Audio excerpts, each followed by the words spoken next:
Hello everyone. তো আজ আমার মেয়ের জন্মদিন।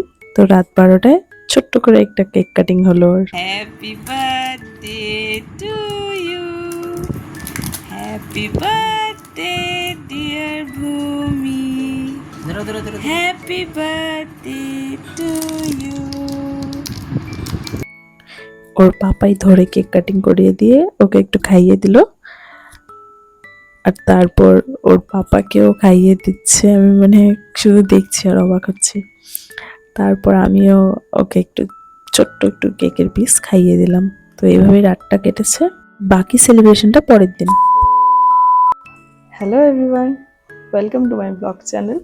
তো আজ হলো আমার সব থেকে স্পেশাল দিন। আজকের দিনটাতে 1 বছর আগে আমার মেয়ে হয়েছিল আর কি। হ্যাঁ, আজ ওর জন্মদিন। তো চলো আজকে সারাটা দিন কি করি আর ওর জন্মদিনটা কীভাবে সেলিব্রেট করি চলো তোমাদের সাথে শেয়ার করি। তাহলে এখন প্রথমে আমরা চলে যাব মন্দিরে। তো তৈরি হয়ে নেই, তারপর তোমাদের সাথে দেখা করছি। আমি তৈরি হয়ে গেছি। গরম খুব খুব রোদ উঠেছে, আজকের জন্য শাড়ি পরিনি। তো এখন চলো যাওয়া যাক। মা মেয়ে রেডি হয়ে বেরিয়ে পড়েছি। ওর বাবা ঘরে তালা দিচ্ছে। আর ওয়েদারটা জাস্ট দেখো, এতটা সুন্দর লাগছিল ওয়েদার সেদিন। ভাবিনি, তার আগের দিন অব্দিও বৃষ্টি ছিল, ভাবিনি যে সেদিন রোদ্র উঠবে বা একটু পরিষ্কার থাকবে ওয়েদার। তারপর হলো আমরা মিষ্টির দোকানে চলে গিয়েছিলাম লাড্ডু আর সন্দেশ নিতে। তারপর আমি পৌঁছে গেলাম মন্দিরে। তো ওখানে পৌঁছে একটুখানি ভিডিও করে নিয়ে তারপর মন্দিরের দিকে এগিয়ে গেলাম। আর রুদ্র যেরকম ছিল আর প্রচণ্ড পরিমাণে হাওয়াও ছিল, সেই জন্য রুদ্রুর গরমটা অতটা মনে হচ্ছিল না। আর এটা হলো রাধাকৃষ্ণের মন্দির। তোমরা দেখতে পাচ্ছ, আমার এখানে আসলে একটা অন্যরকমই শান্তি লাগে। আর আমাদের মেন নামের পুজো হচ্ছে এখানে। পুজো করার পর ওকে একটু ফোঁটা লাগিয়ে দিল, তারপর আমাকে ফোঁটা লাগিয়ে দিল। তারপর আমরা চলে গেলাম পাশেই, একসাথেই একটা মন্দিরেই সব কিছু। এটা ছিল শিব ঠাকুরের মন্দির। তো শিবলিঙ্গ বসানো ছিল, এখানে চলে গেছিলাম পুজো দিতে। ওখানে পুজো দিয়ে তারপর মন্দিরের সামনে এসে আর এত পরিমাণে হাওয়া দিচ্ছিল না, মনে হচ্ছিল যে শুধু ওখানে বসে থাকি, এতটা ভালো লাগছিল ওখানে। তারপর চলে গেলাম পাশে আরেকটা মন্দির বানানো একসাথেই, এটা হলো বট গাছ আর কি। তো সেখানে চলে গেলাম, সেখানে গিয়ে কয়েকটা ফটোস ক্লিক করে নিয়েছি।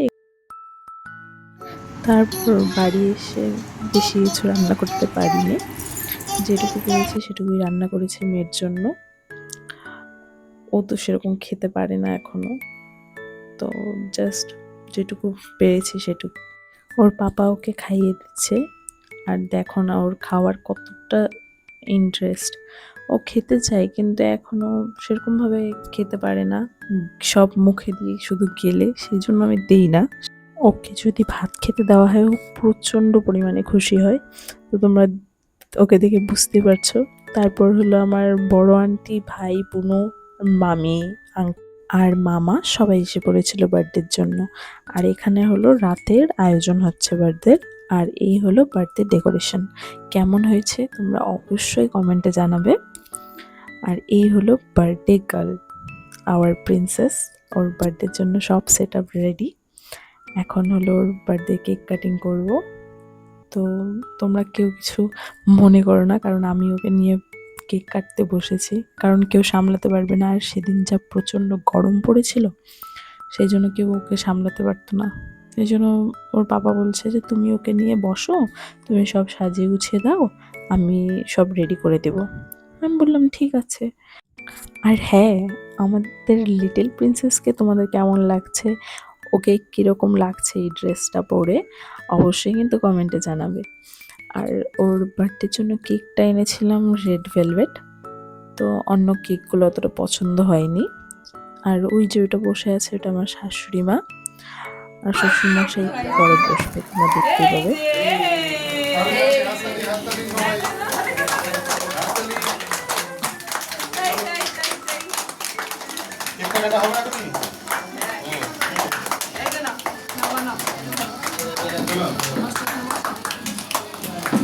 Happy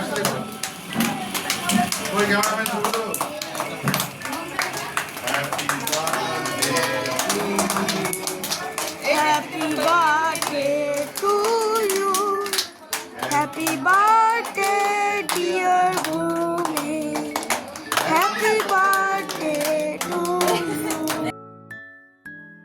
তো এইটা হলো ঠাকুরদা আশীর্বাদ করে নিল। সবার প্রথমে বাবাকে বললাম যে তুমি আশীর্বাদ করে নাও।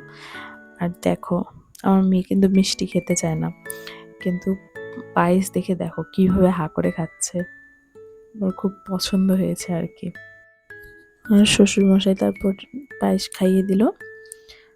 ও তো খেয়ে ভালোই লেগেছে, ওর জন্য খাচ্ছিল, আরও খাইয়ে দিচ্ছিল। এটা হলো আমার শাশুড়ি মা, আমার শাশুড়ি মাও খাইয়ে দিল, ওটাতেও খুব খুশি খেয়ে।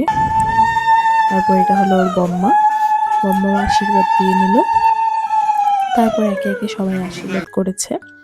সবার ভিডিও তো আর করা যায় না, সবার ভিডিও আর করা হয়নি। আর এটা হলো আমার হাজবেন্ডের ফ্রেন্ডের মেয়ে, গিফট দিয়ে দিল আর কি।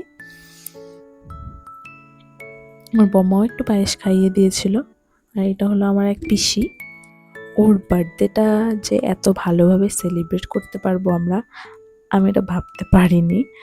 সবার আশীর্বাদ করার পর খাওয়ার ভিডিওটা আমি নিতে পারিনি। এই ভিডিওটা এই পর্যন্তই। সবাইকে টাটা।